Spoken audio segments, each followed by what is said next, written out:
Whenever anybody asks me about suffering, I'm always concerned to find out about the RH factor. Is this a real hindrance to their coming to faith?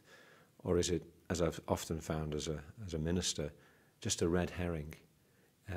Or what about suffering? And before you've answered, they're off to something else. For me personally, it's been a real question because just over 30 years ago, I discovered my young wife had an incurable disease by the name of multiple sclerosis.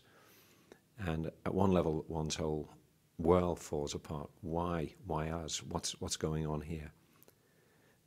But I'm really grateful for some of the great truths of the Christian faith.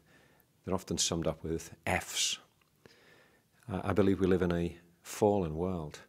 The world is disorganized. It's objectively wrong. It's disordered. It isn't as God intended it to be. And as a result of that, there's all sorts of injustices and evil in the world generally. And there's all sorts of elements of pain and suffering in particular. And when folks suffer, so often they say, why is God doing this to me?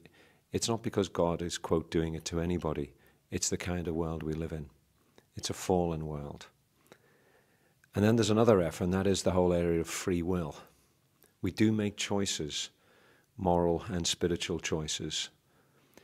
And sometimes the result of those choices is that we bring pain to ourselves or to others.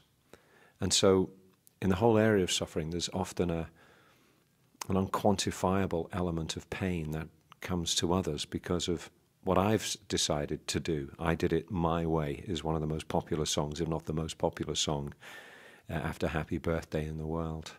And when we do it our way, then very often, although we control our choices, we don't control their consequences. But then, thirdly, as a Christian for me, faith really kicks in big time here. And faith is not, like the little boy said, believing what you know isn't true. It's faith in the promises of God. When my wife was diagnosed with MS, we were both independently led to a verse where Jesus says in John 13, what I am doing now, you do not know. You do not understand, but afterwards you will, or hereafter you will. And sometimes the hereafter is a bit further down the road, but ultimately for the Christian, faith believes in the future. There'll come a day when I will understand. It's no good my professing, I know all the answers to why this, that, and the other happened to Tom, Dick, or Harriet. I don't. Jesus says you don't know now. But Christian faith says one day you will. God can, in his mercy, make all things work together for the good of those who love him. So free will, the fall, the kind of world we live in, faith and the future have for me been real building blocks in what often seems an insane world as we deal with the mystery of suffering. No easy, slick answers. But if you think about it, the Christian is the only one who can afford to say, I can wait to find out.